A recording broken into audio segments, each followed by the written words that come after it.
Hola, buenos días a todos, buenas tardes a los que nos vean desde acá, desde España. Estamos hoy con una entrevista nueva. Mi nombre es Julián, acá conmigo está Javier, como siempre, y hoy tenemos el gusto de estar con Marcelo Ramal. Marcelo, como saben, es licenciado en Economía de la UBA, docente universitario en la UBA y la UNCI, ex legislador y dirigente de Política Obrera. ¿Cómo estás, Marcelo? ¿Qué tal? ¿Qué tal? ¿Cómo están ustedes? Muy bien, por suerte, con un poco de calor. Sí. ¿Vos, Javi, cómo estás? Bien, Sí. también con calor, transpirando, Básicamente. todo. ¿Los mosquitos ya frenaron un poco? No. Acá un poquito sí. ¿Allá no? No, se ve que se han trasladado acá a la capital. Ah, bueno. Qué garrón. Bueno, ante todo, antes de empezar, les queremos dar las gracias a todos los que nos están mirando en este momento. No dejen de poner like y después les vamos a comentar el tema de las membresías y las suscripciones para que no dejen de apoyarnos. Y no sé, Javi, si querés arrancar. Yo tengo un montón de preguntas para Marcelo, pero arranca vos, es mejor. Sí, te iba a preguntar si viste bueno, ¿cómo se dice? El discurso de Milei ayer y si te parece que que introduce algún tipo de novedad, reafirma alguna cuestión o qué comentario se podría hacer sobre eso. ¿Y se colgó? Parece. ¿Qué pasó? No, se te había colgado la conexión. Sí, no lo vi, sino que lo escuché el discurso. Lo escuché en vivo porque estaba en la Plaza Congreso, junto con los manifestantes que nos habíamos reunido allí para repudiar al gobierno.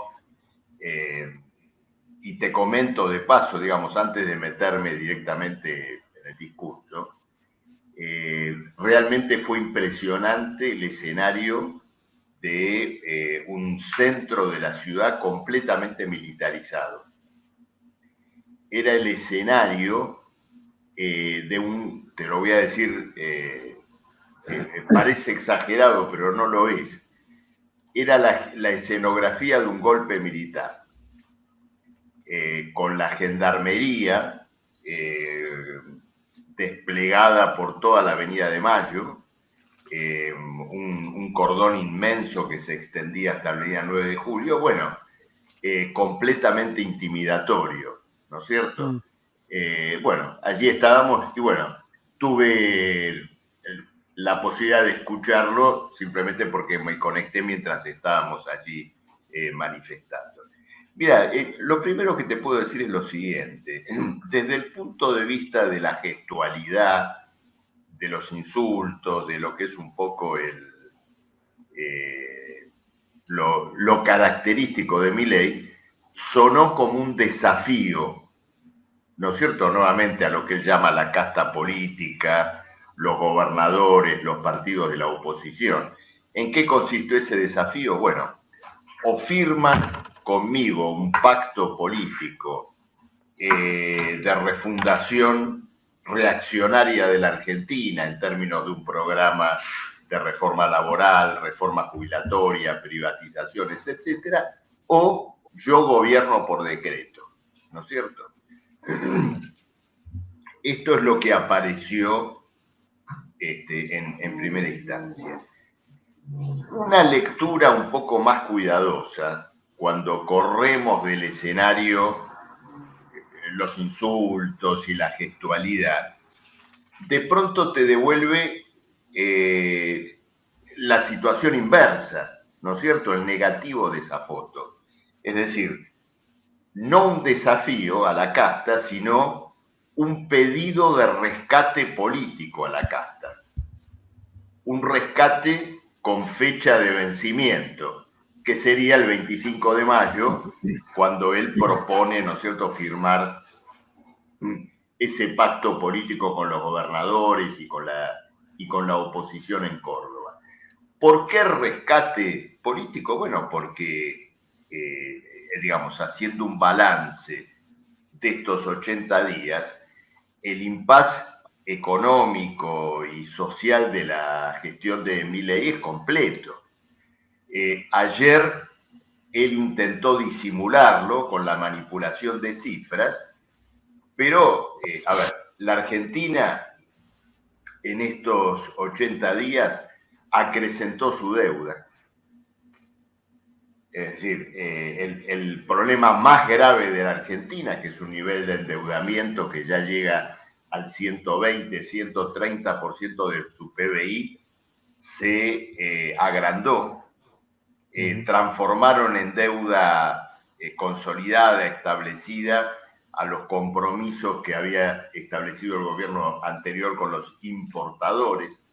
Han reemplazado deuda del Banco Central por deuda del Tesoro, que de todas maneras sigue teniendo al Banco Central como garante de última instancia, porque de acuerdo a la legislación que también había sido colocada por el gobierno anterior, el Banco Central, ¿no es cierto?, tiene, o está, mejor dicho, forzado a comprar los títulos de deuda pública que los especuladores quisieran desprenderse. Luego se ha montado sobre la base justamente de un superávit fiscal arrancado a costa de una masacre social, una recompra de títulos de deuda dirigido a elevar, ¿no es cierto?, artificialmente su cotización. Bueno, y sobre la base de todo esto se ha construido este superávit amañado, ficticio, que de todas maneras se va a derrumbar en las próximas estimaciones por una razón muy sencilla. La recaudación de impuestos en la Argentina va a sufrir un desplome histórico como resultado de la recesión económica. Entonces, Milei disimuló estos datos que reflejan, insisto, el agravamiento de la crisis económica y social en la Argentina, porque, por supuesto, la contraparte de todo esto es 57% de pobreza, caída en los salarios, caída en las jubilaciones. Bueno, ustedes lo saben muy bien.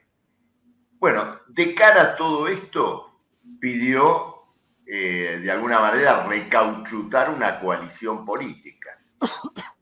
Tratar con este gesto de que se va a firmar un acuerdo, en primer lugar, salvar el DNU, que estaba por ser rechazado en el Senado. Luego un intento de volver a tratar la ley ómnibus, aunque no explicó sobre qué bases ahora sería aprobada por los gobernadores que antes no.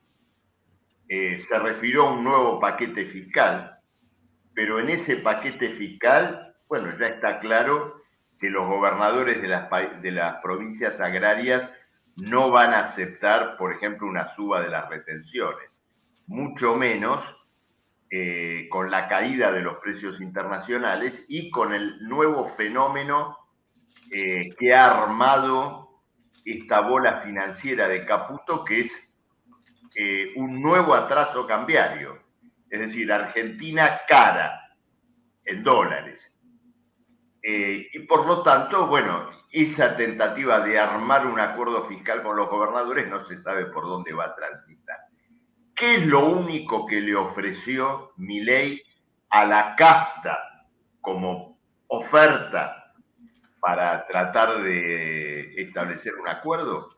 Bueno, redoblar el ataque a los trabajadores, profundizarlo, es decir, darle una mayor consistencia. Él dijo ayer, no solo voy a licuar salario y jubilaciones, voy a llevar adelante despidos. Y adelantó la disolución de Telam, que tiene más de 700 trabajadores. Luego anunció una reforma laboral pinochetista, ¿no?, consistente en derogar el principio de los convenios por rama para habilitar un sistema de convenios por empresa, que luego seguramente irá del convenio por empresa, ¿no es cierto?, al convenio individual.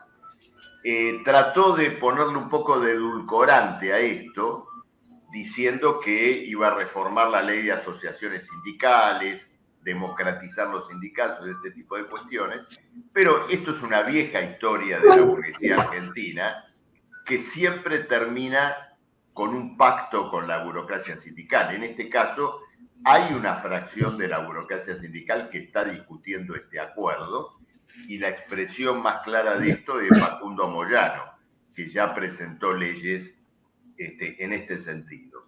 En definitiva, yo creo que Milei hizo, ¿no es cierto?, algo que ocurre a veces en el comercio, ¿no?, lo que se llama el cheque postdatado. Es decir, tenía un cheque con fecha de vencimiento 1 de marzo y lo cambió por otro con fecha de vencimiento 25 de mayo. ¿No es cierto? Le pidió a la casta estos, ¿cuántos días serían? 70, 75 días, ¿no es cierto?, de plazo. Y bueno, ¿qué es lo que está en juego en ese lapso? ¿Qué es lo que debería ocurrir en estos 75 días?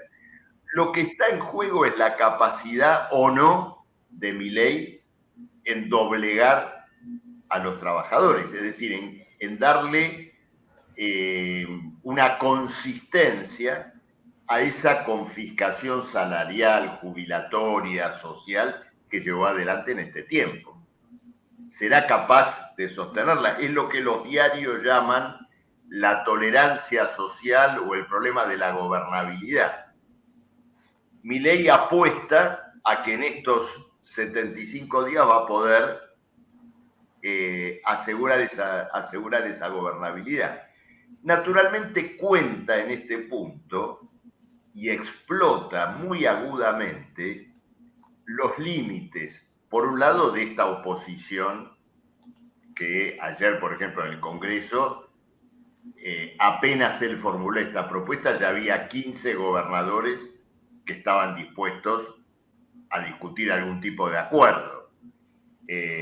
Todo lo que escuchamos los días antes, donde este muchacho Nacho Torres y los otros parecían una versión, ¿no es cierto?, remixada de Facundo Quiroga y del Chacho Peñalosa.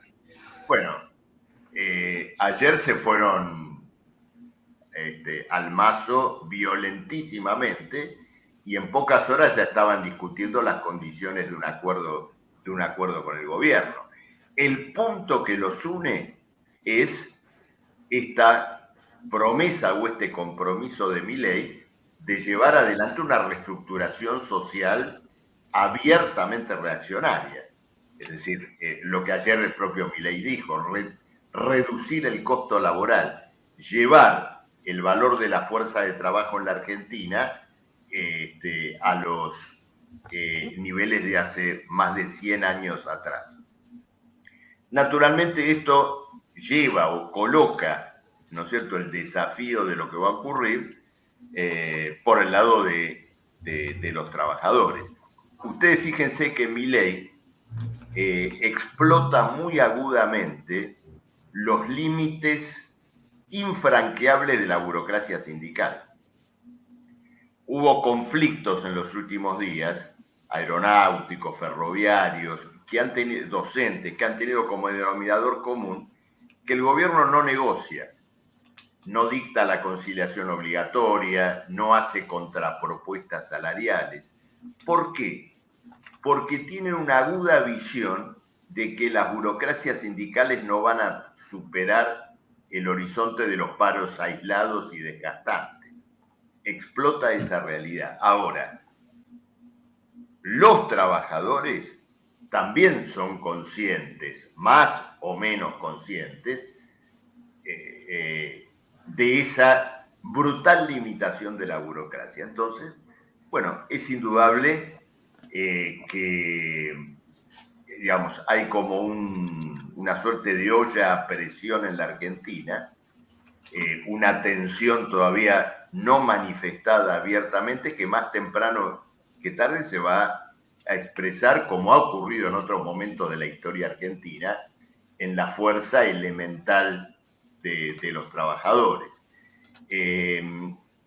La imagen de las saltadas de molinetes, ¿no?, que ayer llevaron adelante muchos estudiantes, muchos jóvenes en estaciones de tren, tiene un enorme valor como indicación ¿no es cierto?, al conjunto de los jóvenes, de los trabajadores que todavía no han salido, pero también un valor simbólico, ¿no es cierto?, porque el salto del molinete es el salto de los diques burocráticos, ¿no es cierto? Es la realidad de buscar la autoorganización, de buscar una salida fundada, ¿no es cierto?, en las fuerzas propias de los que trabajan, estudian. Bueno, en fin, creo que me extendí demasiado. No sé si No, pero está bien. ustedes interrumpan, pregunten. El corazón del problema entonces es el siguiente, como yo lo vi, es decir, ultimátum a la política, para decirlo de alguna manera, en la superficialidad, en el barniz del discurso bizarro, insultante. En la esencia del problema, un pedido de auxilio a la casta para poder seguir gobernando. Perdón, ahí se me había cortado un cachito la cámara. Bien, lo cual o sea, yo personalmente comparto la caracterización. Ayer estábamos hablando, bueno, y hoy también estábamos hablando con Javi del lugar un poco fácil que le dejó la última gestión peronista a Milei en términos de discurso, ¿no? Digo, con la situación como está, es muy fácil pararse y dar un discurso con el nivel de denuncia que tuvo, digamos, porque es sencillo hacerlo, digamos, de este nivel de degradación, pararse y decir, bueno, todo es un desastre, denunciar los privilegios de la política, ese tipo de cosas, lo deja a él en un lugar muy, muy cómodo. La pregunta que nos hacíamos entonces, yo tengo varias preguntas, no sé bien por dónde empezar, tiene más que ver con, digamos, con cómo tenemos que actuar nosotros. Primero que nada, a mí me interesa saber qué opinás vos acerca de, más allá de la representación dada por los votos, digamos, ¿a qué fracción de la burguesía representa exactamente Milei?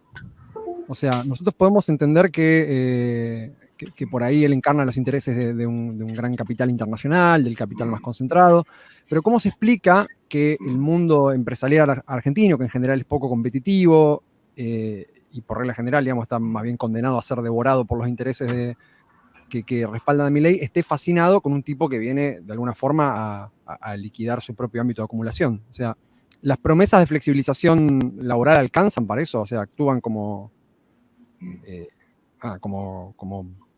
ideología, digamos. No sé si se entiende la pregunta. Sí, por supuesto. Mira, ocurre lo siguiente. Es una pregunta que tiene que ser, me parece, respondida con cuidado, porque, digamos, en el escenario de desintegración política al cual han llegado los partidos de la burguesía argentina y el propio Estado en la Argentina, hay que tener cuidado con asignarle a un fenómeno como Milei la adscripción a una fracción social determinada, linealmente asociada, ¿no es cierto?, a Milei. Hago una pequeña digresión, pero y aludiendo a la introducción de este programa, ¿no es cierto?, que alude al Capital y a la lectura del Capital. En el tomo 3 del Capital, en uno de los capítulos donde Marx desarrolla el problema de lo que luego, ¿no es cierto?, va a ser más organizadamente el capital financiero, y se refiere, ¿no es cierto?, al movimiento de la bolsa, de las acciones, termina un capítulo de un modo bastante gracioso, ¿no? Porque dice, la dificultad de analizar este punto es que estamos hablando de un mundo de pillos y bandoleros. ¿no? Una expresión de este tipo, no estoy siendo textual. Pues siendo los que se mueven en torno de esto, es una camarilla de aventureros, ¿no es cierto? Entonces, ¿qué ocurre? Yo le bajaría un poco el precio, ¿no es cierto?, a la idea de un partido del capital financiero, un partido de tal fracción. Esta es una banda de pillos, ¿no es cierto?, que de todas maneras, a la hora, y tratando, digamos, de no eludir tu pregunta, por lo que ha ocurrido hasta ahora, lo que tenemos, digamos, es una camarilla asociada a cierto tipo de fondos financieros internacionales. En principio, han armado un operativo para levantar el valor de la deuda argentina, que en algún momento seguramente lo saldrán a vender. En una perspectiva más amplia, pretenderán reabrir un escenario de endeudamiento para la Argentina. Es decir, se mueven, ¿no es cierto?, se mueven dentro de este terreno. Socialmente, en torno de Milei, y escapando un poquito, digamos, lo que sería una base social, lo que sería, digamos, un poco el núcleo cerrado, pero ya no tan cerrado de Milei. Bueno, hay una fracción, digamos, ya ni siquiera me animaría a llamarla de la clase capitalista, sino ya yendo un poco más abajo, de personas que intentan poner a salvo sus ingresos, sus pocos ahorros, jugando con la descomposición de las finanzas internacionales, en el mundo de la criptomoneda, del Bitcoin.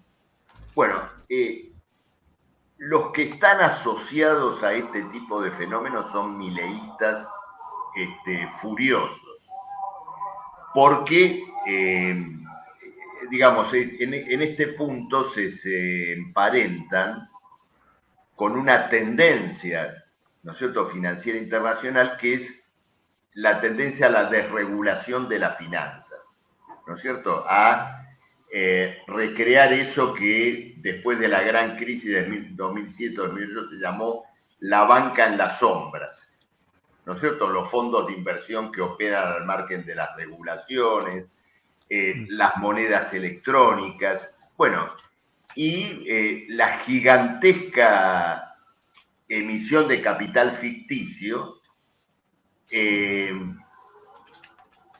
lleva, ¿no es cierto?, a súbitos, no diría enriquecimientos, a veces simplemente sobrevivencias penosas de gente que oscila en torno de ese mundo. ¿Quién no conoce algún pibe mileísta que vive colgado del Bitcoin y de la computadora y que tiene a Ramiro Marra como su ídolo máximo? Sí. Es decir, un elenco de lúmpenes políticos, económicos, financieros, que ha explotado en forma más o menos improvisada el derrumbe de los partidos históricos en la Argentina. Esto te diría que es, como te diría, la base social ampliada, o ya no lo llamaría base social, elenco, si querés decirlo. Ahora, el proceso económico actual está siendo principalmente explotado por una camarilla, ¿no es cierto?, de fondos financieros internacionales. Ahora, la burguesía argentina está acompañando esto. ¿Por qué? Ahí vos te lo preguntaste. Porque apuesta a dos cosas: recuperar el crédito internacional, es decir, volver a una corriente de financiamiento, y hacer retroceder históricamente a la clase obrera argentina. Mira, conversando con un compañero de mi corriente, que es un delegado sindical importante en Asindar, vieron que, bueno, cerró la fábrica, ¿no es cierto? Sí, Esta sí. semana como resultado del derrumbe violento de la demanda interna.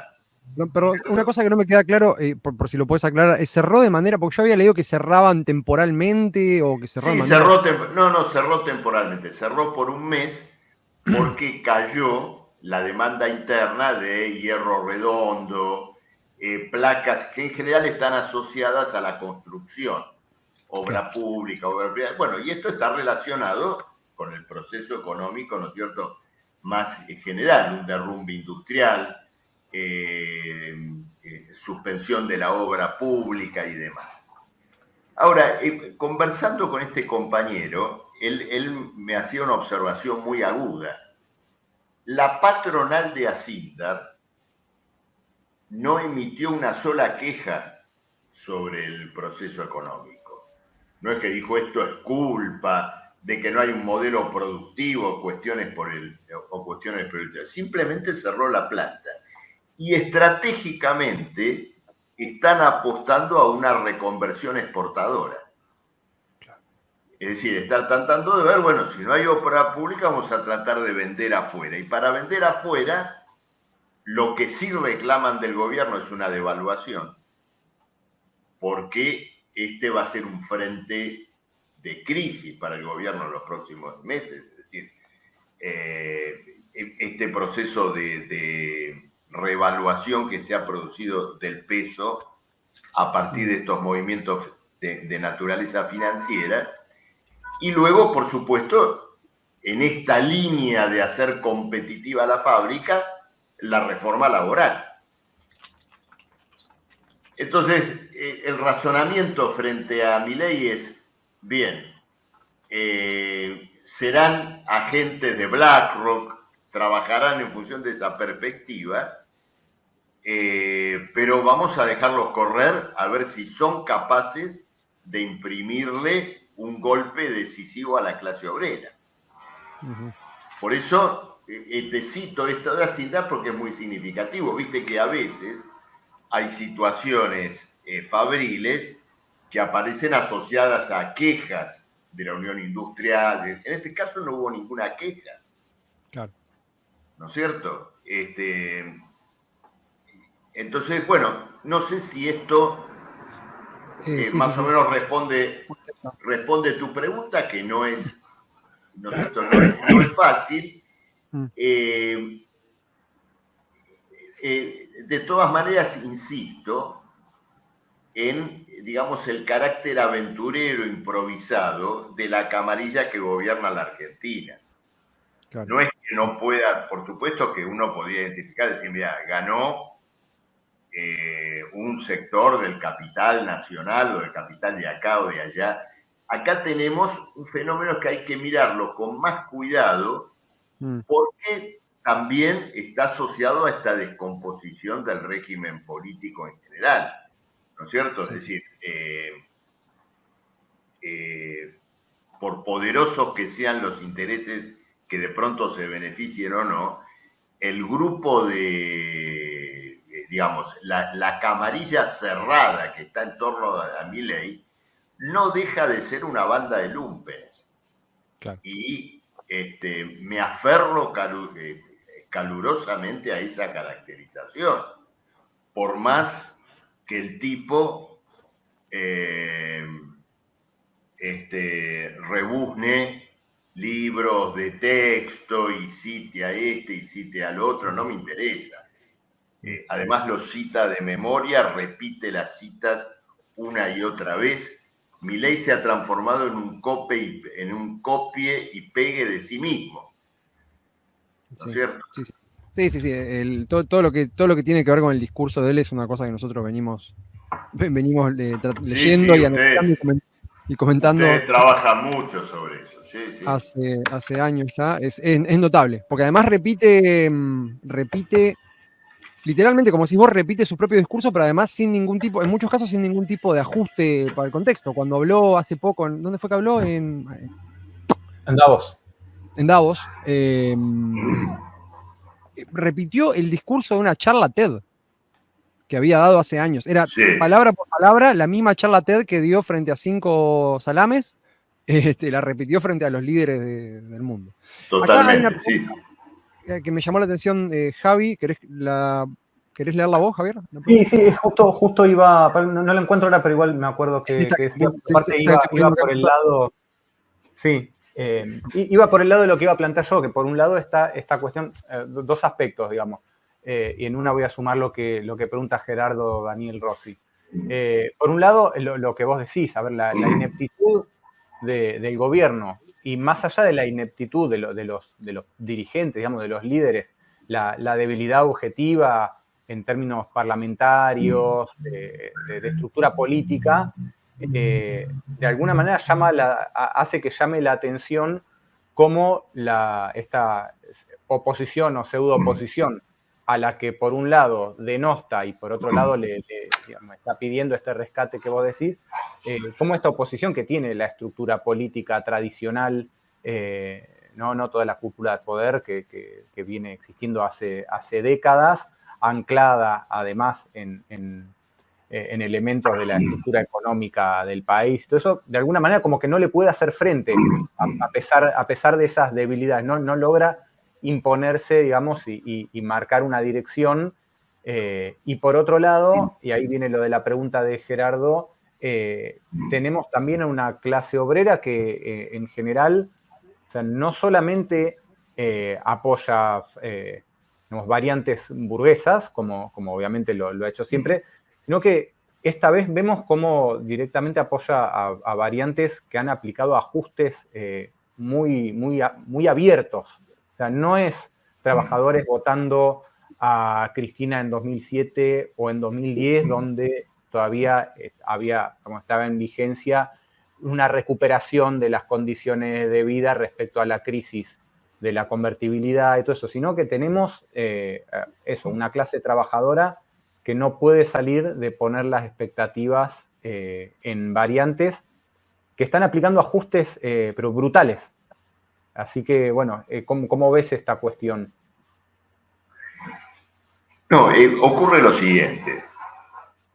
La pregunta es muy importante y aparte la reconozco como completamente válida.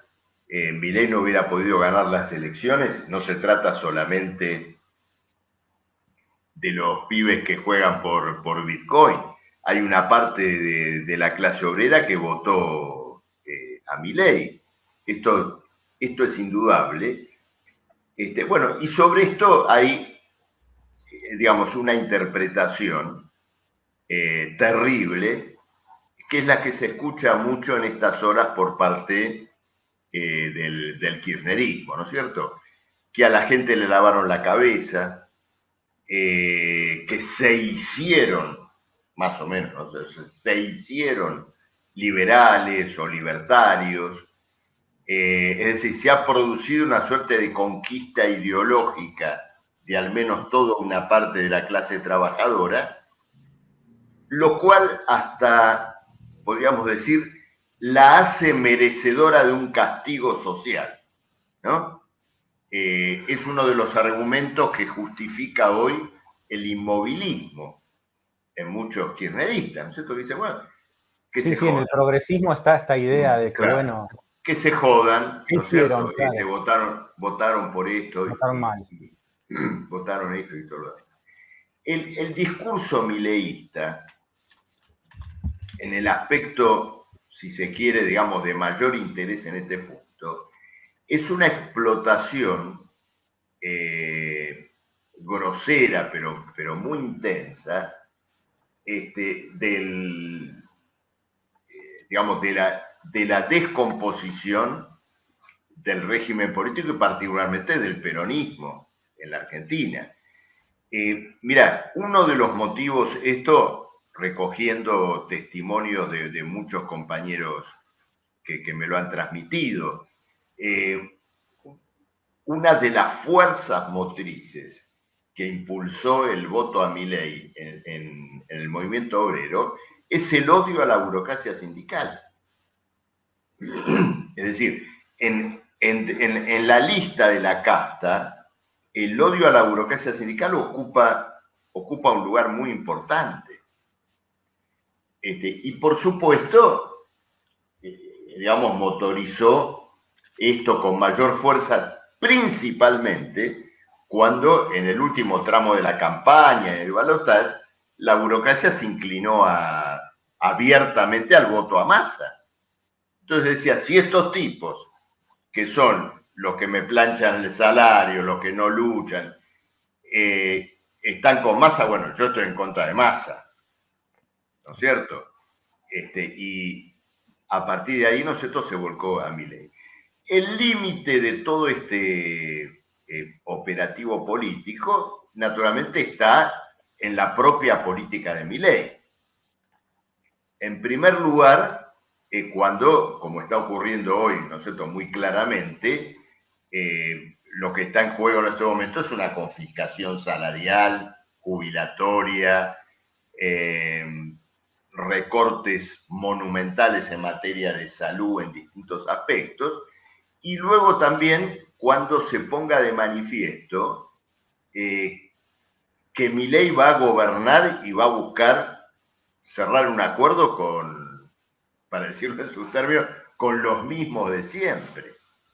Esto que mencionábamos sobre la reforma sindical, sí, Milei ahora habló de una reforma sindical, pero él está discutiendo con un sector de la burocracia para asociarla, ¿no es cierto?, a este proceso. Ahora, ¿cuál es la enseñanza más importante que nos deja este debate, este intercambio sobre los que votaron a Milei y por qué lo hicieron y todo lo demás? Para mí la enseñanza más importante es que la lucha que se va a venir ahora, la que se va a tener que enhebrar, la que se va a desenvolver, solamente va a tener una cierta profundidad, solamente va a tener un futuro por afuera de los carriles tradicionales, superándolos, es decir, el retorno al pasado es una vía muerta, pero más muerta que nunca. Es decir, después de lo que ha ocurrido, después de este derrumbe de las expresiones políticas y sindicales del peronismo, del kirchnerismo, una acción que realmente pueda derrotar lo que implica Milei solamente tendrá posibilidades por fuera de ese cauce. Es decir, el triunfo de Milei es una expresión deformada, reaccionaria, sin duda, de un fenómeno político objetivo que es la caducidad de un elenco histórico, político y sindical que, bueno, ha quedado, digamos, completamente desautorizado, ¿no es cierto?, después de este proceso, digamos, de la victoria de este ala. Hoy se ve esto en forma muy clara, y te digo una cosa más, Milei es muy consciente de esa decrepitud histórica, ¿no es cierto? Por ejemplo, de la burocracia sindical. Es muy consciente. Fíjense lo siguiente, ¿qué pasó en los últimos conflictos? Analicemos 3 conflictos sindicales que están todavía en desarrollo. Ferroviarios. Hay un paro de un día. El dirigente que convoca el paro está esperando la conciliación obligatoria. Es decir, está esperando el arbitraje del Estado para que diga, bueno, no hay paro, nos sentamos, nos juntamos, ¿no es cierto?, y vemos qué pasa. Bueno, el dirigente del gremio, con pánico, advierte que no va a haber conciliación obligatoria y que el paro se va a tener que hacer igual. Y luego, cuando firma el acta, digamos, de la convocatoria que tiene ese día el Ministerio de Trabajo, él deja establecido, hice el paro porque no hubo conciliación obligatoria. Segundo conflicto, aeronáuticos. Si hay una discusión salarial, se llega a un preacuerdo con las autoridades de la empresa aérea, y el gobierno, a través de Caputo, veta el acuerdo. No hay acuerdo. No vamos a dar aumento salarial. Tercer ejemplo, docentes. Reuniones, el gobierno no hace ninguna oferta. Y si quieren redoblar la apuesta, anímense a redoblar la apuesta. ¿Por qué? Porque saben que la apuesta no la van a redoblar, al menos los dirigentes tradicionales. Claro. Entonces, el gobierno explota muy agudamente ese límite insuperable de la burocracia de los sindicatos. Naturalmente juega con fuego porque ese límite puede ser desbordado por abajo, ¿no es cierto?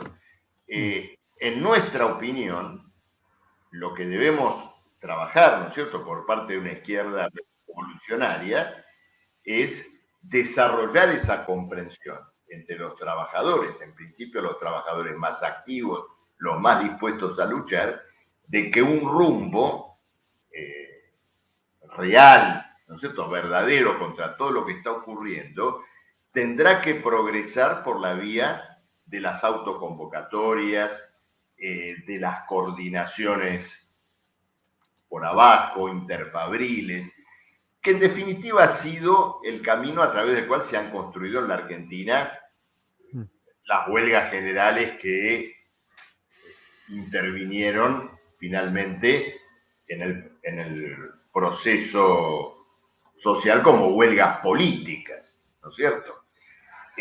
Pero, bueno, esta es la gran enseñanza que nos deja esta pregunta que ustedes nos hacían recién, es decir, que el voto a Milei haya calado en un sector del movimiento obrero no habla tanto de Milei, sino que habla fundamentalmente de la caducidad de las direcciones obreras y nos da una señal muy fuerte respecto de lo que tiene que ocurrir.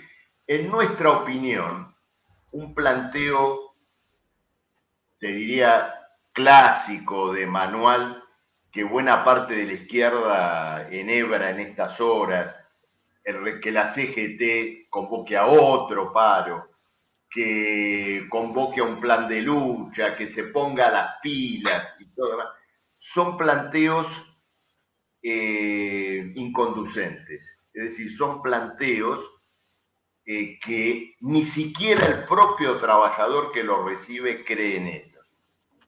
Nosotros tenemos que convocar a los trabajadores a la autoorganización. Y allí donde la burocracia se ve obligada a hacer una convocatoria o busca liberar algo de presión con un paro aislado, naturalmente intervenir y actuar en ese paro aislado en función de esta otra perspectiva. Bueno, busqué sacarle un poco de filo a la pregunta del compañero, que es, por supuesto, muy importante. Ahora, Javi, no sé si tienes una pregunta, si no, sigo yo. No, sí. Ahora, vos hablas de esto, digamos, un fenómeno de una caducidad del elenco político de siempre y de un límite con el que se va a topar Milei en algún momento, que va a aparecer cuando se note que Milei básicamente se rodea de estos mismos. Ahora, pasan dos cosas. Lo primero es que Milei ya aparece rodeándose en algún punto de los mismos y pareciera que no hay una estrategia clara de parte de los distintos sectores de la izquierda en términos de comunicación. O sea, la herencia nefasta del gobierno anterior le da aire a Milei para hacer cosas como lo que hizo ayer. Eso es lo que entendemos nosotros, ¿no? El tipo va, se para, da un discurso así con tintes casi heroicos, de desafío, ¿no? De decir, bueno, acá estamos nosotros que venimos a refundar el país, independientemente del contenido, que el contenido sea por derecha, sea espantoso, eso lo entendemos nosotros, pero le da esa posición, esa superioridad moral, no sé cómo llamarlo, para hablar en esos términos y para dar un discurso lleno de datos errados, falaces, falso, dibujar los números, dibujar caracterizaciones históricas que son ridículas, como esto de la Argentina potencia, ese tipo la Argentina potencia hace 100 años, ese tipo de cosas, ¿no? Sí. Ahora, ¿cómo tenemos que hacer nosotros para combatir desde esta posición totalmente desperdigada y desagregada y desarmada que tiene la izquierda argentina, para combatir el hecho de que un tipo puede pararse en un atril y machacar y machacar y machacar con un discurso que finalmente entra, finalmente cala? No sé si me explico lo que quiero decir. Hay un problema claramente en la estrategia de comunicación, y esto Milei lo supo explotar, lo viene sabiendo explotar muy bien hace años, porque de alguna forma llegó hasta donde llegó, más allá de los apoyos que puede haber tenido y todo. Su ascenso meteórico, digamos, como figura individual, tiene que ver con su manera de comunicar, que por desagradable y horrible que sea, evidentemente cala en la gente, ¿no? Y ahora estamos en esta situación de que el tipo no solo cuenta con todo el aparato de comunicación que le puede dar el gobierno, sino que además cuenta con esta especie de legitimidad que le permite pararse y falsear la realidad frente a la gente. Entonces, ¿qué estrategia de comunicación tendría que tomar la izquierda en general? ¿O qué opinás vos, qué caracterización haces vos de la manera en la que ha comunicado la izquierda hasta ahora? Y para no frenarte con más preguntas, por ahí puedo mecharla con la pregunta siguiente que tenía, tampoco me quiero extender demasiado, pero te iba a preguntar, y supongo que por ahí podés mezclar las dos cosas, digamos, el trotskismo en particular, y digo, no digo, ni siquiera digo el trotskismo como los distintos partidos políticos trotskistas, sino el trotskismo como su conjunto específico de ideas dentro de las corrientes socialistas, ¿no? ¿Qué puede aportar a esto? ¿Sí? ¿Qué relevancia tiene, por ejemplo, la doctrina histórica, el trotskismo, el programa de transición, ese tipo de cosas, para afrontar esta situación específica? Bueno, sí, indudablemente las dos preguntas están ligadas. Mira, la primera pregunta la podemos dividir en dos, ¿no es cierto? Por un lado, cuando en algún momento discurríamos en un punto anterior, esta hipótesis o este mito, ¿no es cierto?, que se construye de una suerte de conquista ideológica de las masas al liberalismo o al libertarianismo, ¿no es cierto?, cuestiones de este tipo que de alguna manera busqué impugnar. Acá se va a recorrer una experiencia, porque incluso si esto pretendiera ser derivado a un fenómeno cercano en alguna u otra medida al fascismo, es decir, llevando las cosas a un extremo todavía mayor, una base social que sea conquistada para esa perspectiva tiene que ser atendida con determinado tipo de concesiones laborales, salariales, es decir, tiene que haber, digamos, algún tipo de perspectiva de progreso económico, social, incluso si no fuera duradero. Y todo esto, bueno, está no solo lejano, sino que la población está viviendo una catástrofe, ¿no es cierto?, en todos los sentidos. Y esto, más temprano que tarde, va a llevar a una conclusión definitiva sobre esta experiencia política que se va a expresar en lucha, se va a expresar en la calle, digamos, y en esto no me cabe la menor duda. Ahora, yendo a la otra parte de tu pregunta, esto que vos llamaste comunicación, yo lo traslado al plano de la estrategia política. Yo lo coloco en el plano de la estrategia política, porque ocurre lo siguiente. El acierto estratégico de Milei fue haberse colocado frente a la crisis política y social de la Argentina desde un lugar de poder y desde el lugar, digamos, de una reversión social y política de raíz. En sus términos, ¿no es cierto?, ultra reaccionarios.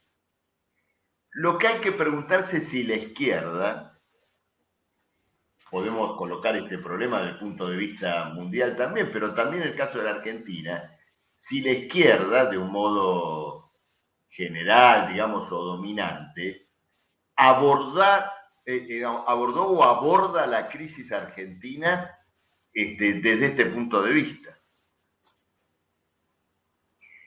En nuestra opinión, la mayoría de la izquierda argentina ha perdido el abordaje de la crisis que al menos se extiende, digamos, desde la segunda presidencia de Cristina Kirchner hasta hoy, desde el punto de vista de una transformación social y de una cuestión de poder político. Más bien ha fracturado esa perspectiva de poder político detrás de visiones parciales de la realidad, desde una perspectiva identitaria, desde una perspectiva de reivindicaciones estrechas, desde una perspectiva parlamentaria. Cuando digo parlamentaria, tal vez la palabra no es correcta, parlamentarista, que es el uso de la tribuna parlamentaria no como tribuna para una revolución social, sino como, digamos, un ala o una parte, si se quiere, extrema, más progresista, más reivindicativa de cuestiones sociales que el resto de los bloques, pero, ¿no es cierto?, inserta en ese plano. Entonces, la izquierda, y particularmente me refiero a la que ha actuado dentro de lo que se conoce como primero el FIT, después el FITU, ha confinado fuertemente sus horizontes políticos. Y en ese mismo lugar apareció un Milei con un lenguaje de características extremadamente radicalizadas. No importa si lo hizo por streaming, por YouTube, si lo hizo mejor, si lo hizo peor. Tal vez también eso incida. A ver, tampoco vamos a eludir el hecho de que en cierto momento Milei empieza a ser profusamente financiado, ¿no es cierto? Claro. Todo eso existió. Pero no me conformo con el problema comunicacional, o si se quiere, táctico, formal, mediático, sino que me interesa ir al problema estratégico. Y creo que el problema estratégico tiene que ver con esto. Es difícil escuchar a la izquierda referirse a que la crisis de régimen político y social es vertebral, que es necesaria una revolución social, que es necesario que un gobierno de la clase obrera asuma la dirección del proceso económico y social. Bueno, todo esto, digamos, tiene que ver con esta cuestión. Y llevando, digamos, la cuestión, digamos, al plano, vos colocaste el trotskismo, incluso hablaste del programa de transición. El gran mérito del programa de transición que redacta León Trotsky es que coloca problemas que hacen, ¿no es cierto?, a la lucha inmediata, diaria de las masas, como una articulación de poder político. Es decir, toma la cuestión, por ejemplo, de la desocupación. Dice, bueno, existe ahora la desocupación como orgánico, un régimen, y dice, un régimen social fundado en la explotación de la fuerza laboral, que ni siquiera puede transformar a esa fuerza laboral en una clase explotada, debe ser superado y debe ser reemplazado. Bueno, ese método político ha sido virtualmente abandonado. Es un fenómeno internacional. Es decir, la izquierda argentina ha refractado esto como un fenómeno internacional más amplio. En un sentido, digamos, general, la izquierda mundial se ha plegado, ¿no es cierto?, al papel de recoger aspiraciones parciales de otros colectivos que abandonaron progresivamente, ¿no es cierto?, el problema de la revolución social. Una expresión muy cruda de esa adaptación es que la mayoría de la izquierda mundial, por ejemplo, en la guerra internacional que hoy tiene lugar entre Rusia y Ucrania, apoya a Ucrania en nombre de un fenómeno completamente secundario en esta crisis, que es la autodeterminación nacional. Pero es el apoyo a la OTAN.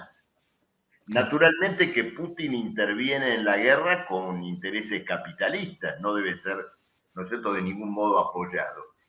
Pero una parte importante de la izquierda mundial se ha colocado en el campo de la OTAN en esta guerra. Y una parte de los partidos del Fito acá en la Argentina también. Entonces, bueno, me extendí ampliamente, ¿no es cierto?, en este punto, pero volviendo, ¿no es cierto?, a la cuestión de Milei, te estoy colocando el aspecto más urticante o el aspecto más crítico de la respuesta. Te diría que en la primera parte de mi respuesta te dije algo así como, bueno, esto va a pasar, ¿no es cierto? Mal que nos pese, mal que les pese a ellos, va a pasar. Pero en esto te estoy colocando un aspecto que me parece, digamos, para el que está viendo este programa y es de izquierda o está preocupado, digamos, en esta cuestión, creo que tiene un valor, al margen de que comparto o no lo que yo estoy diciendo ahora. Claro.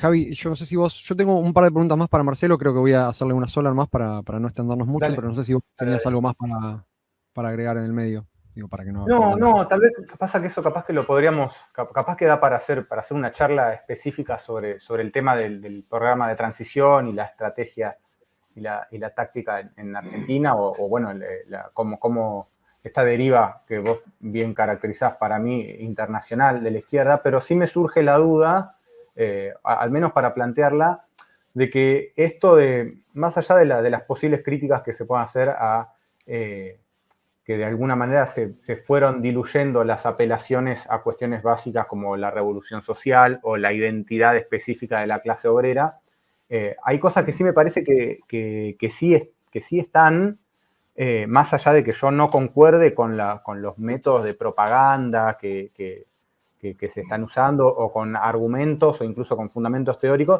pero por ejemplo, el foco en la desocupación, no sé, el PTS, por ejemplo, insiste mucho, hace un eje de campaña específico, para mí ni siquiera del todo bien fundamentado, pero sí lo hace muy intensamente, el tema de repartir las horas de trabajo para terminar con la desocupación, como que yo veo que la intención de buscar consignas que puedan funcionar esto como un eje para estructurar un movimiento político, yo creo que está. Después uno puede evaluar si las consignas son mejores o peores, pero no solo creo que está, sino que esto de, bueno, la apelación por ahí a identidades que no son digamos, las identidades a las que tradicionalmente apeló el socialismo, una identidad obrera más tradicional. Eso también es, dentro de todo, algo nuevo.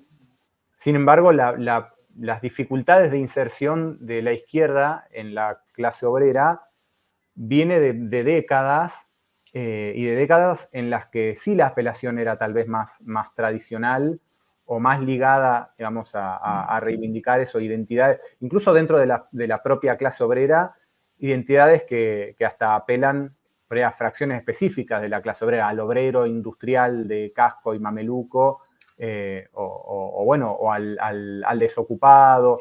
Como que yo no veo tan nítido esta idea, sí como un debilitamiento en el discurso en general, pero no veo como un retiro de la izquierda a apelar a los sujetos clásicos, digamos. Pero bueno, es más un comentario que una pregunta, o es en todo caso una pregunta para ir pensando para llevarse, digamos, para ir elaborando, ¿no? No sé si es una pregunta con una respuesta así muy inmediata.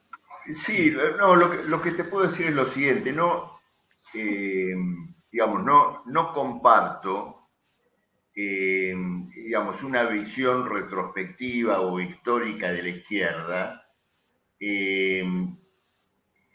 de carácter genérico, ¿no es cierto? En el siguiente sentido, Claro. bueno, la izquierda nunca logró calar o nunca logró No, yo me refiero a los ser una últimos años, fuerza digamos. de tal carácter. Incluso en los últimos años, bueno, han existido marchas y contramarchas. Me refiero, Sí, claro. la conciencia obrera no es un hecho, digamos, así como decíamos antes que no hay una adscripción ideológica a Milei, la conciencia de las clases sociales es un fenómeno que se encuentra sujeto a los procesos políticos objetivos, a la marcha de la lucha de clases, con enormes avances y enormes repliegues. La izquierda argentina, durante todo el periodo del kirchnerismo, libró luchas muy importantes por cuestiones vinculadas a la cuestión fabril, al movimiento de desocupados, desenvolvió sobre esa base un progreso, incluso también logró un progreso electoral que era la traducción, ¿no es cierto?, de esa realidad. Luego, indudablemente hay un repliegue político y un repliegue no simplemente organizativo, un repliegue de posiciones políticas que se traducen finalmente en crisis políticas. Por ejemplo, la crisis que tuvo el Partido Obrero. Esto extendido en el tiempo en la Argentina se puede desenvolver ampliamente. Finalmente el peronismo debió emerger tomando nota de la cooptación que debía llevar de un movimiento obrero que tenía toda una historia en el socialismo, en el anarquismo. Digamos, es una historia muy rica que, ¿no es cierto?, debe ser considerada. Ahora, es indudable que, digamos, fenómenos probablemente que tengan que ver también con un proceso objetivo, han llevado a una regresión política, una regresión desde el punto de vista de planteos políticos, posiciones. Solo te voy a tomar un ejemplo. El Parlamento argentino en un momento propone una ley para educar a los funcionarios del Estado en la perspectiva de género. Es decir, algo que un diputado, digamos, una corriente revolucionaria debería denunciar vigorosamente como una impostura, como una tentativa incluso de engaño al propio movimiento de la lucha contra la violencia a la mujer, en el sentido que la violencia social, estatal, laboral, doméstica a la mujer puede ser corregida a través de una capacitación estatal. Bueno, la izquierda lo votó a favor, silenciosamente. Entonces, esto refleja evidentemente una regresión política. Es parte de una historia, como te decía antes, con avances, retrocesos, donde, bueno, la historia de la clase obrera por su organización independiente y socialista, en la historia argentina es un capítulo muy importante, y ni hay que hablar, ¿no es cierto?, de la historia mundial.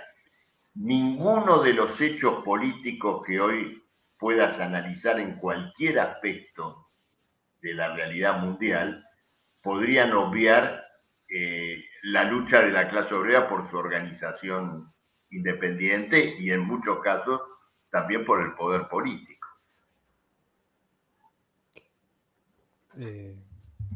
Javi. Julián. No, yo en realidad tenía una sola pregunta más, porque cualquier otra pregunta por ahí se iba a extender demasiado, pero que tiene que ver con...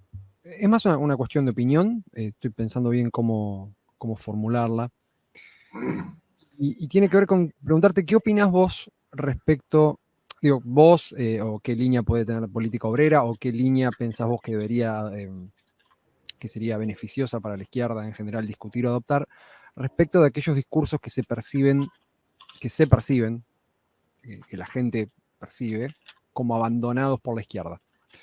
Es decir, los discursos que de alguna manera, es decir, los lugares que de alguna manera han sabido explotar y que tradicionalmente se explotan desde la comunicación en la derecha y que ayer quedaron muy claros en el discurso de Milei. Cuando esto digo discursos abandonados por la izquierda, digo el discurso en materia de seguridad, el discurso en materia de calidad educativa, no específicamente, digo, la izquierda suele, si toca este tema, suele ligarlo correctamente a las condiciones de vida de la clase trabajadora involucrada en la educación, pero eso pareciera que de alguna forma pone de lado el tema en sí de la calidad educativa.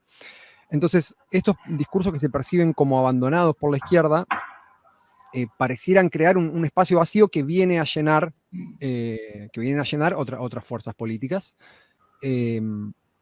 Nada, en un contexto donde hay incertidumbre, donde claramente lo que aparece como un reclamo abstracto de una sociedad que nada, donde uno puede tener una vida estable, una vida un poco más predecible, aparece un reclamo de orden. Eh, ¿cómo, cómo tendría que hacer la izquierda para articular este tipo de demandas? El reclamo de la seguridad es un ejemplo muy claro. Digo, a la izquierda, ¿y por qué Sí, quiero ser bien concreto con esto? Porque para hablar lo más en cristiano posible, digamos, está la percepción en el público general de que en la izquierda, lo voy a decir de una forma muy burda para que se entienda, son todos hippies, defensores de criminales, defensores de... O sea, la gente piensa en la izquierda, piensa en una bandera roja y piensa en piqueteros, y la palabra piquetero tiene una mala connotación. Entonces, ¿cómo se sostiene, digamos, la validez, la legitimidad total de los reclamos que sostienen todas las facciones de izquierda, con reconciliarlos con esta preocupación y con este espacio vacío que no sabemos llenar y que llena un discurso derechista? mira, tengo, digamos, opinión formada sobre esto. Te voy a contestar primero de una manera graciosa o chistosa, digamos, y brutal. Sí, somos hippies, usamos bandera roja, estamos contra la policía, sí, es así. Esta es mi respuesta graciosa, digamos, sobre el tema. Pero yendo a la siguiente cuestión. En este punto hay un manejo absolutamente manipulado de la opinión popular con el objetivo de dividir a los trabajadores, enfrentarlos unos con el otro. Yo lo vivo esto muchas veces.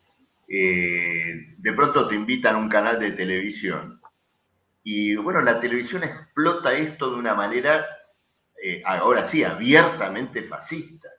Claro. ¿No es cierto? Que consiste en lo siguiente: bueno, muy bien, vos sos socialista, vos luchás por esto, pero acá hay un tipo que viene con un arma, ¿no es cierto? Y te viene a robar la billetera, te viene a robar el celular. ¿Vos qué haces? ¿Qué haces ante esto? ¿No es cierto? Es decir, es el abordaje de la realidad desde su excrescencia, ¿no es cierto? Desde la manifestación más brutal, más grosera, más baja. Entonces, hay que rechazar el ser llevado, ¿no es cierto?, a esta agenda. Y cuando, naturalmente, uno es llevado del modo más pedagógico posible, digamos, más claro, salir de él. Decir, bueno, mire, esta persona que viene, que me quiere robar y tomar, es el engranaje de una organización social que está podrida desde arriba hacia abajo. el dinero que me va a sacar de la billetera va a ser usado para entrar en una red narco que es manejada por políticos, punteros, policías, jueces. El lavado de ese dinero va a los bancos, a los fondos internacionales que luego intervienen en los procesos de privatización de empresas votadas por los políticos de este régimen, que además votan las leyes de blanqueo de fondos. Entonces, al vecino que me quiera escuchar, a la persona enfurecida, digo, esta es la realidad. Y esa realidad debe ser expuesta, a mi juicio, a nuestro juicio, de una manera implacable. Si eso sirve para que de 100 personas, 5 tengan una reflexión, digan, bueno, esto me saca del problema inmediato, me lleva, hay que tratar de que entiendan esos 5. La idea de una adaptación demagógica o grosera, por ejemplo, pidamos más policía, pidamos esto, pidamos lo otro, me parece nefasto. Ahora, si alguien en un barrio, de pronto todo el barrio va a la comisaría a pedir vigilancia, ¿qué hace un trotskista? Bueno, tiene que estar con la población y buscar del modo más sutil, más pedagógico, de alterar esa agenda reaccionaria. Claro. Y si quieren policía, bueno, pero ¿quién la controla? Porque ellos también están asociados, es decir, buscar de un modo transicional superar la agenda reaccionaria. Admito en ese punto todas las mediaciones, todo lo que, ¿no es cierto?, pueda llevar. Ahora, hay que tener mucho cuidado en que la mediación no se transforme en una adaptación al discurso reaccionario. Pero hay que explicar la raíz social del fenómeno de la inseguridad. Es uno de los elementos con los cuales se quiere construir en la Argentina una fascistización. Este problema es decir, mira, puede tener razón, la izquierda a lo mejor la tiene, en un sentido más general la tiene, pero hoy te matan por un celular. Y para defender el celular te tenés que armar. Y si viene el pibe, acoso lo tenés que matar. Y si el policía, no lo tenés que matar. Después vemos lo otro. No. Hay que luchar, ¿no es cierto?, contra esa agenda. Y entonces darse los medios políticos, ¿no es cierto?, para combatirla. Creo que me habías asociado esto con otra pregunta. No, yo hablaba, claro, de una serie de discursos. No, en realidad, claro, tomaba el de la seguridad como un ejemplo de discursos que generalmente se perciben como abandonados. Yo dije esto, mira, ¿no? en la última campaña electoral, no digo esto por estar ahora acá, mira, en la última campaña electoral, en el cierre de las PASO, hubo un programa de TN, un programa especial de A Dos Voces, para que todos los candidatos se expresaran 5 minutos. Bueno, ustedes saben cómo son esas cosas. Sí, sí. Y justo habían matado a esa nena en Lanús. ¿Se acuerdan que le habían querido robar la mochila y todo lo demás? Sí, bueno, sí. Miren ese programa y van a ver de qué manera nos expresamos nosotros. Mira, yo dije esto y yo dije, hay que luchar por una sociedad que termine con el régimen de los fondos internacionales, el Estado, la organización judicial, policial y todo más. Deben gobernar los trabajadores para abolir, ¿no es cierto?, todo el sistema social podrido.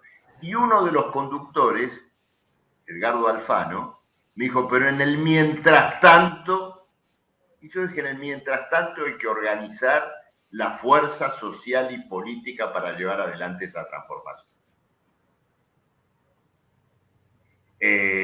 hubo representantes de otras fuerzas de izquierda que dijeron que llevaban adelante observatorios sobre la inseguridad en los barrios, no sé, se dijeron un montón de cosas. Yo dije esto. Claro.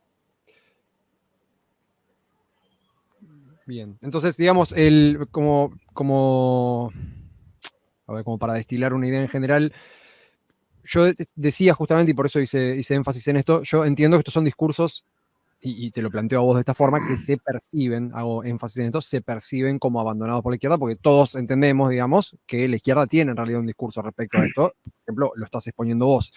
Mi preocupación específica tiene que ver justamente con esa pregunta que te hizo el conductor en ese sentido. La pregunta suele ser, ¿y el mientras tanto?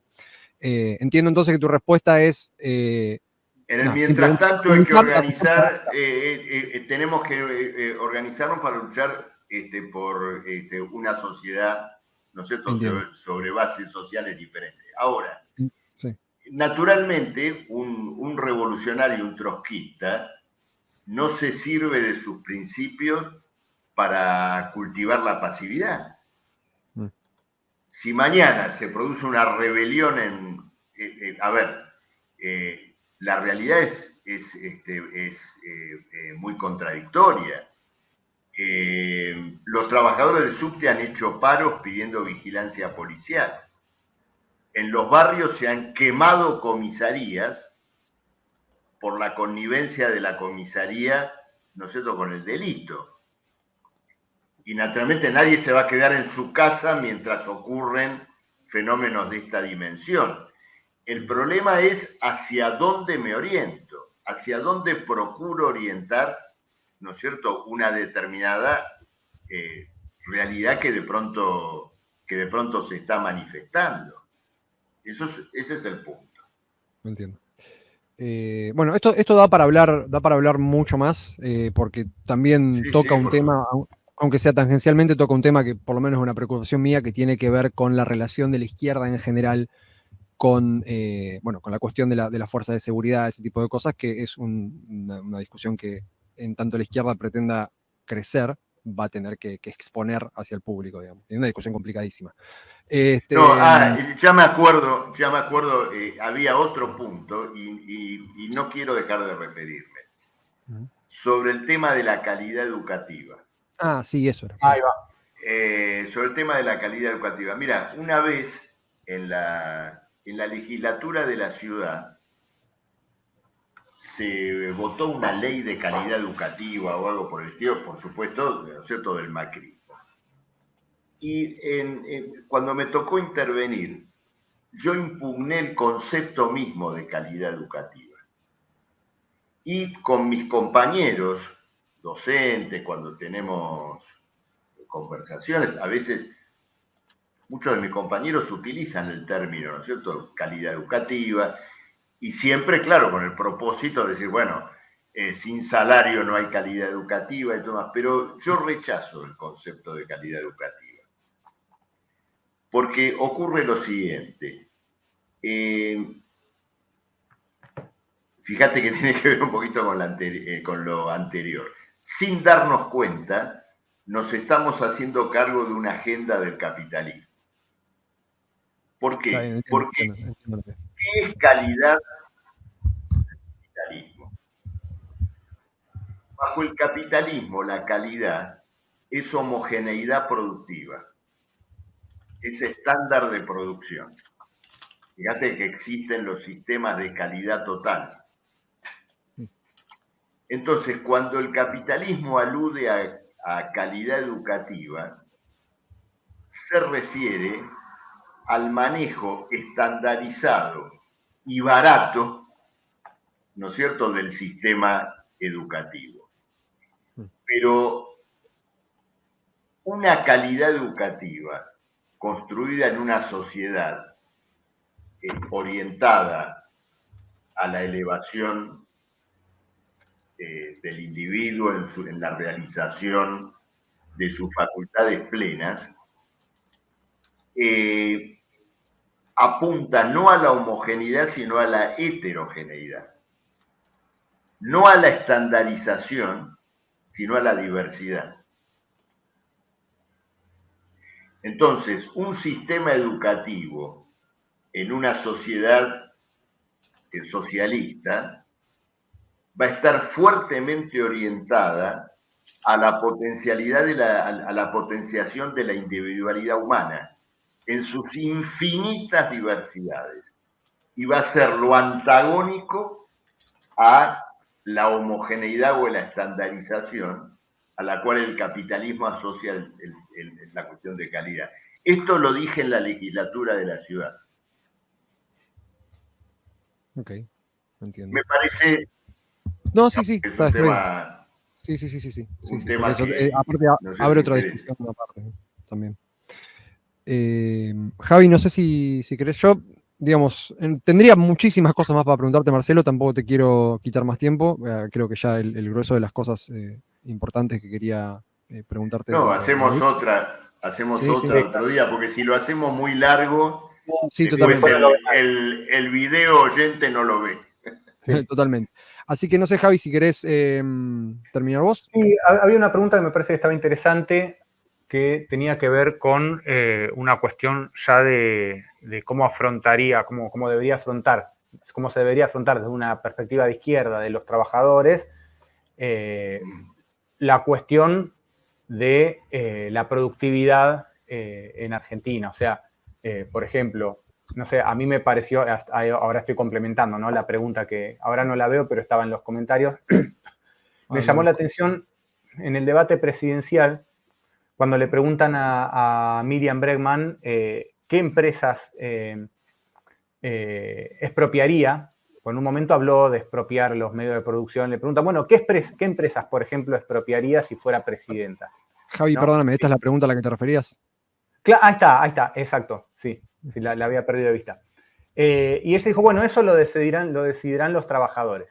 Y a mí me llamó la atención porque, bueno, evidentemente uno siempre va a apelar a la democracia obrera y a toda una serie de cuestiones, pero eso no quita que como partido de izquierda, que de alguna manera se está poniendo en el lugar de ser dirección de la clase obrera, de organizar la clase obrera, tiene que tener una perspectiva y no puede ser simplemente una acción. Bueno, el día que estemos en el socialismo, ahí la clase obrera decidirá, porque aparte no son cosas separadas, digamos, también la clase obrera enfrenta su acción política en función de posibles programas, de posibles acciones, de expectativas, de condiciones, etcétera.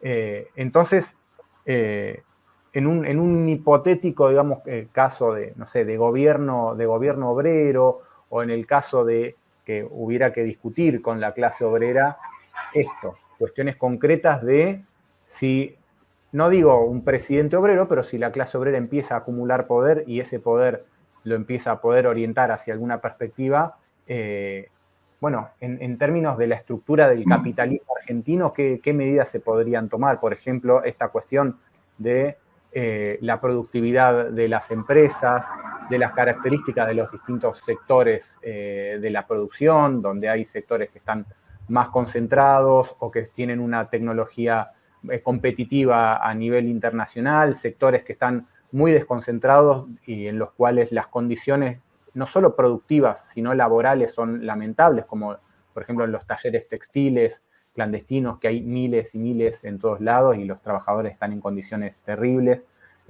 Una perspectiva de izquierda, cómo debería afrontar estas problemáticas, y en ese marco de esta pregunta ampliada, qué sé yo, bueno, está por ejemplo este tema del problema de la brecha de productividad entre la Argentina y el mercado mundial. Bueno, es una pregunta muy compleja.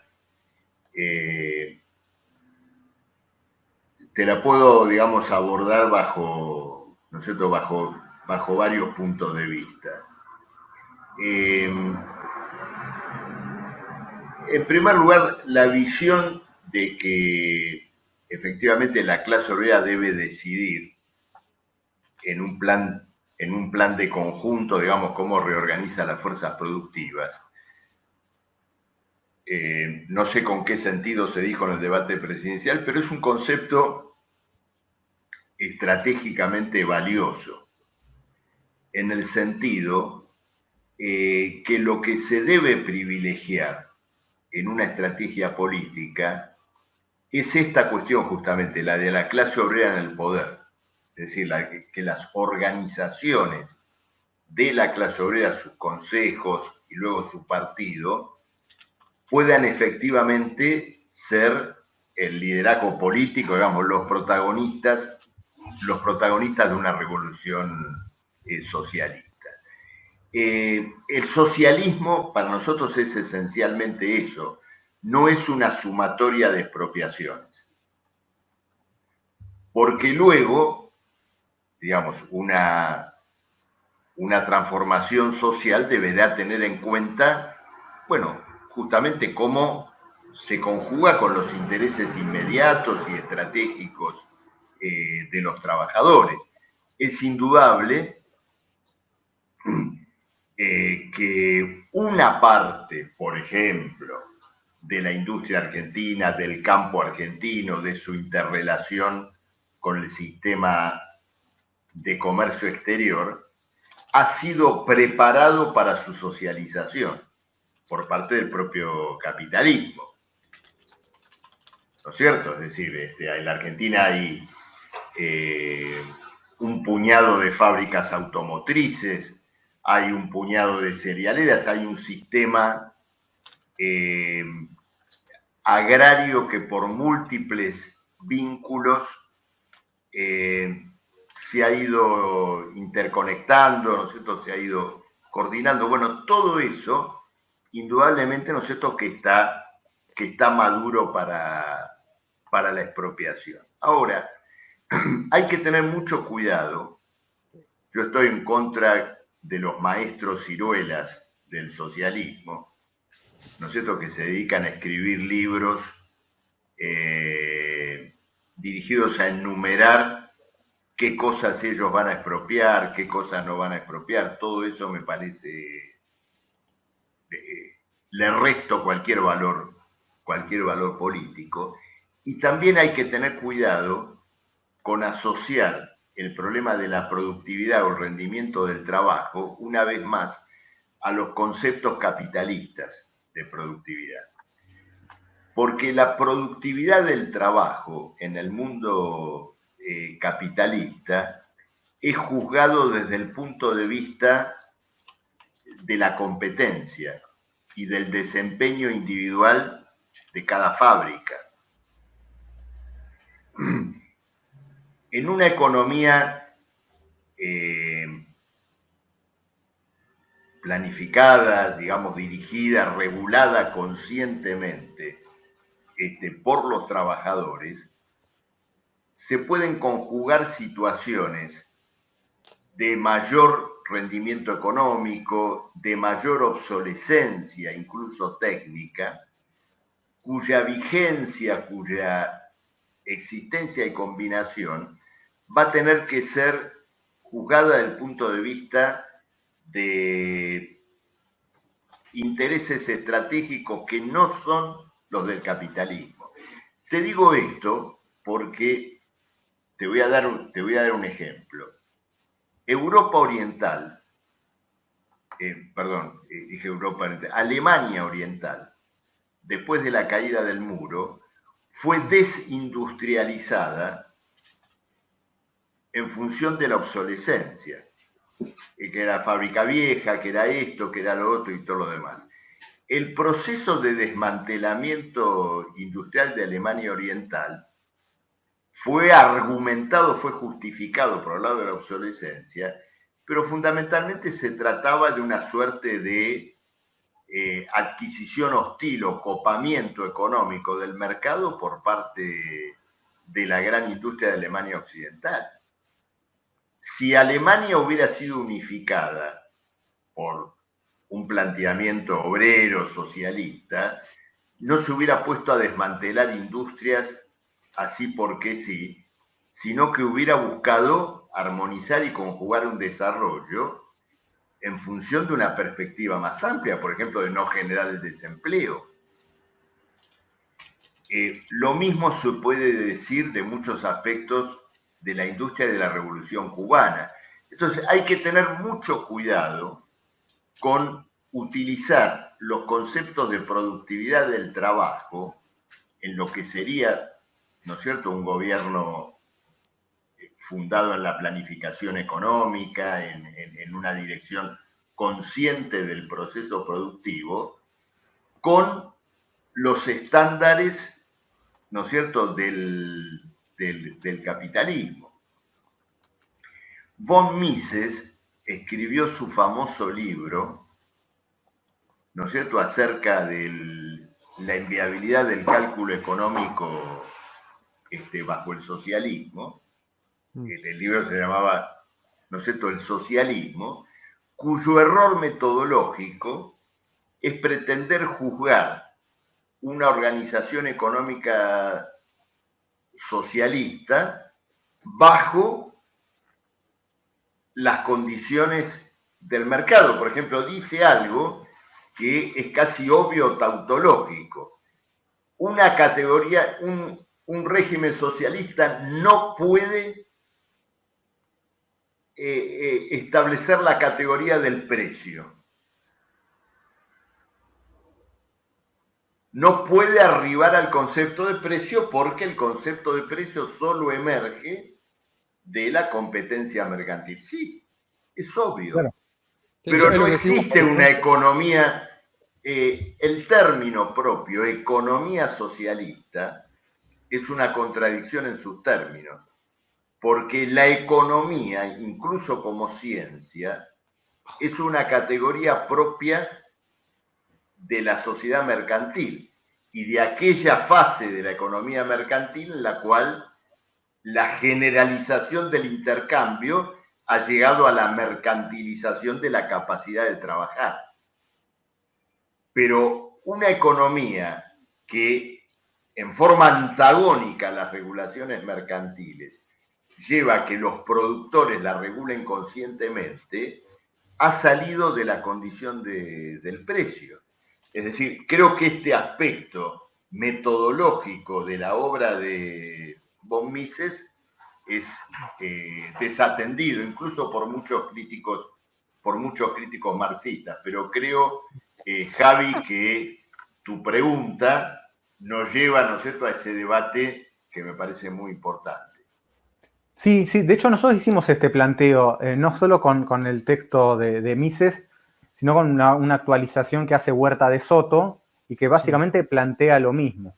Exactamente esa tautología, ese razonamiento circular que yo había dicho en su momento en un video, que es lo mismo que decir que en un contexto donde no existan las milanesas no podría existir el sándwich de milanesa. Es lo mismo, es como no decir nada. En un contexto no capitalista no se podrían establecer los parámetros que rigen las relaciones sociales del capitalismo, eso es obvio, con cualquier modo de producción. Pero quería ajustar un poquito la pregunta, porque ahí estamos hablando efectivamente de otro modo de producción, donde rigen otras relaciones sociales, donde la propia ley del valor dejaría de tener vigencia. Sí, sí. Yo pregunto más específicamente a no un contexto socialista, sino un contexto en el que la clase obrera llega al poder, o incluso un cuadro de la clase obrera llega al poder. Sí, en una transición. Claro. Sí. En ese sentido, la respuesta sería un poco la que dio Bregman. Digo Bregman porque lo dijo en la tele, pero esto está planteado desde muchas corrientes de la izquierda que no son específicamente el PTS o el FIT. A partir de ese momento se entra en un estado de liberación obrera para definir los pasos a seguir en ese periodo de transición, o es necesario un programa no ya para la toma del poder, sino un programa económico que responda a las condiciones específicas del espacio, digamos, donde se llegó al poder, teniendo en cuenta que nunca, posiblemente, no ocurra una revolución mundial perfectamente coordinada en todos los países a la vez, y mientras se lucha por el socialismo mundial, va a haber otros países que van a seguir siendo capitalistas y se interactúa con un entorno que no es socialista. Esto no del socialismo en un solo país y o sea, no es a eso a lo que me refiero, sino todo lo contrario. Si uno piensa en que no es posible el socialismo en un solo país porque es un modo de producción de orden planetario, justamente ahí se presentan estos problemas se presentan de una forma particular los problemas de estos, de la planificación, del programa económico, etc. Mira, mirando la historia, cuando uno piensa en obras como, bueno, el desarrollo del capitalismo en Rusia, bueno, la propia historia de la Revolución Rusa de Trotsky,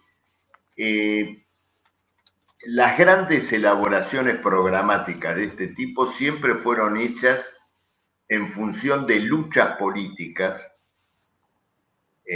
muy determinadas, muy precisas, que tenían que ver, por ejemplo, con el carácter de la revolución.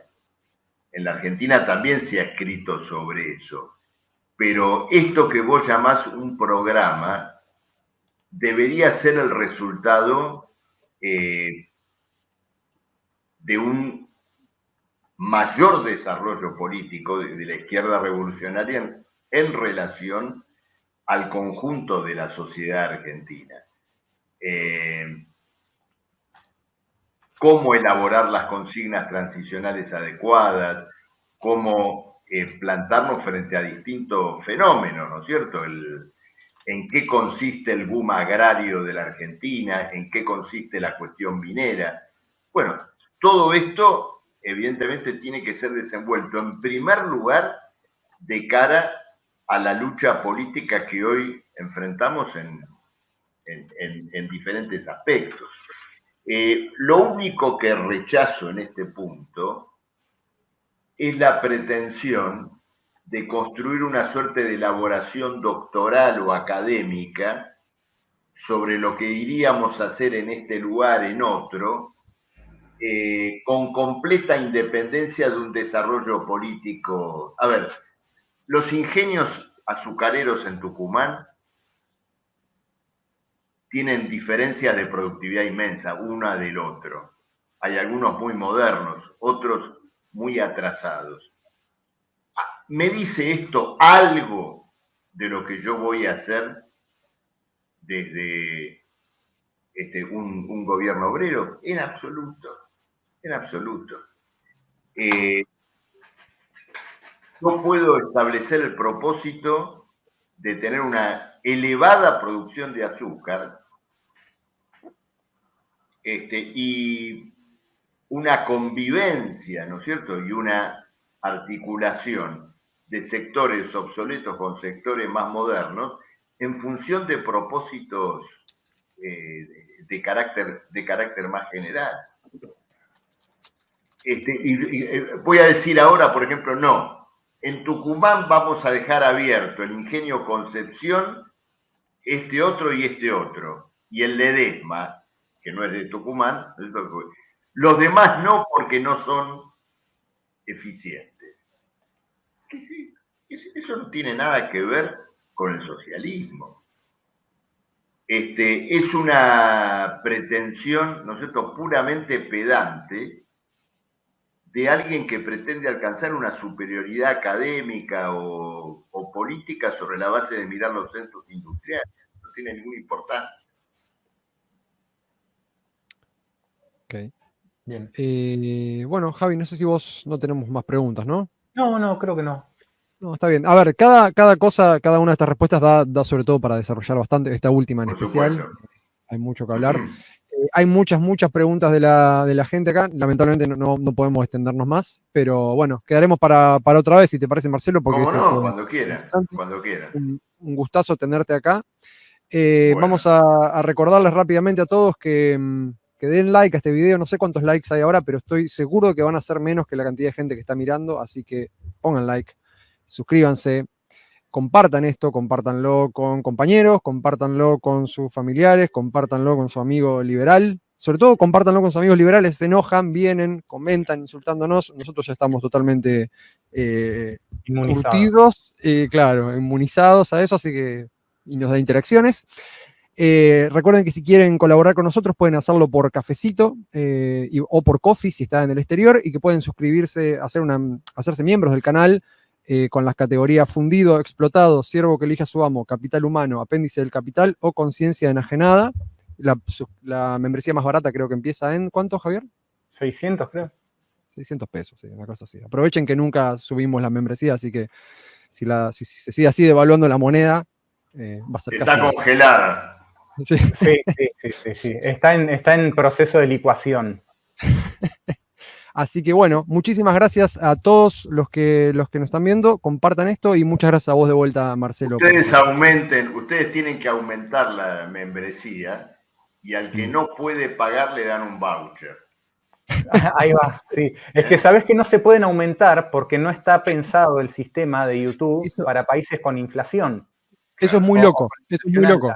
Exacto. No te deja, claro, o sea, si yo cambio una membresía, todo el mundo se tiene que resuscribir, porque claro, no está pensado para que el valor de la moneda cambie todos los días. Así que aprovechen y suscríbanse, que esto se va a licuar. Es como sacar un crédito sin interés a 200.000 cuotas. Y bueno, como decía Marcelo, cuando estemos en otro modo de producción, donde las relaciones se rijan de otra manera y no existan los precios, ahí veremos qué hacemos con esto, pero por ahora suscríbanse. Y bueno, yo también quería agradecerte mucho, Marcelo. Hay algo que me parece que es muy importante, y por eso también queríamos hacer esta charla con vos, que es el hecho de cómo, de alguna manera, este auge de los liberales, neoliberales, como se les quiera decir, provocó también, a través de las redes y a través de la tele, un interés muy intenso entre mucha gente acerca de la economía, de mirar la realidad a través de categorías económicas, más allá de la perspectiva académica a la cual cada uno adscriba. Esto no se veía, hace 10 años no estaba esto. Vos hablabas de las luchas durante el kirchnerismo, hiciste hay como un repaso cuando yo te había hecho una pregunta. Sí.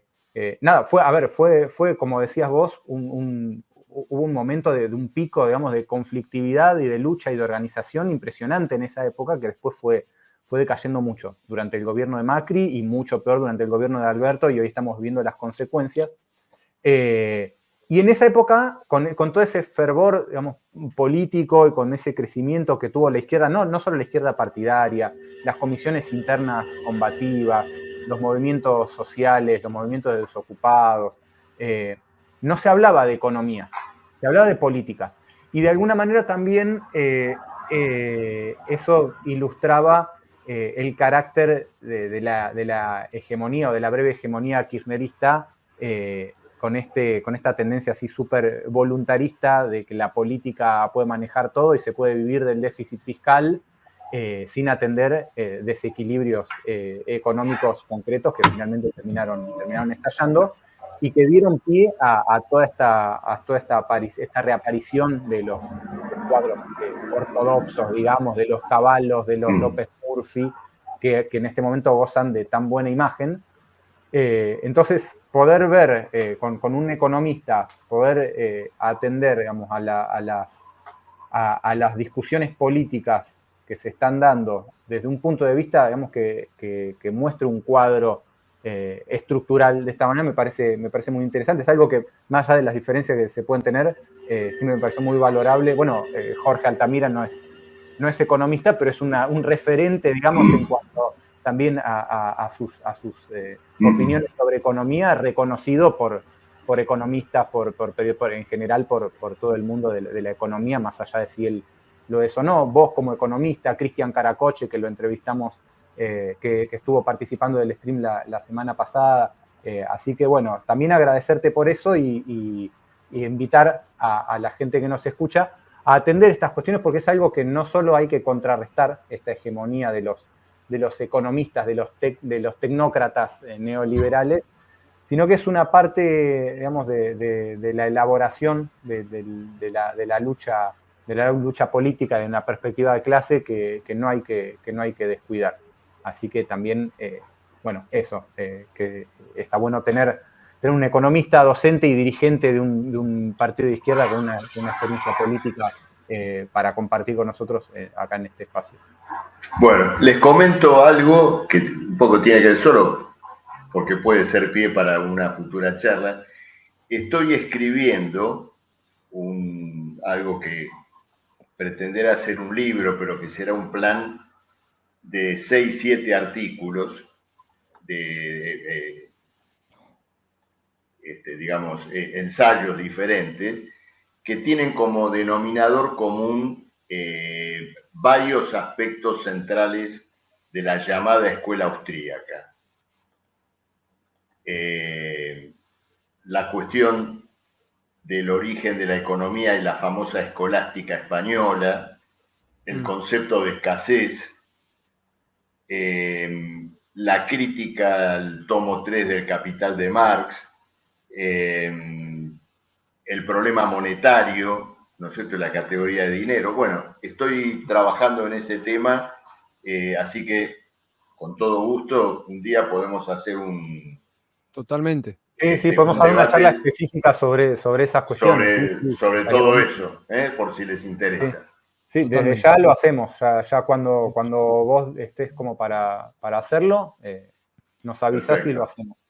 Bueno, perfecto. Bueno, buenísimo. Muchas gracias de vuelta a todos y nos vemos la semana que viene. No la ven el martes o el jueves, así de desorganizados somos, así que les vamos a avisar por nuestras redes. Estén atentos, suscríbanse a YouTube, Facebook, Twitter y ahora tenemos TikTok también. Así que nos vemos. Bueno, adiós. Un abrazo, Un abrazo.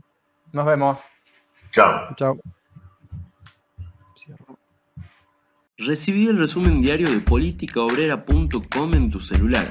Es fácil y es gratis. Agenda +54 911 73 60 08 17 y mandanos un WhatsApp. Listo. Ahora vas a recibir diariamente nuestro resumen con la situación nacional e internacional y las luchas del movimiento obrero desde una perspectiva socialista. politicaobrera.com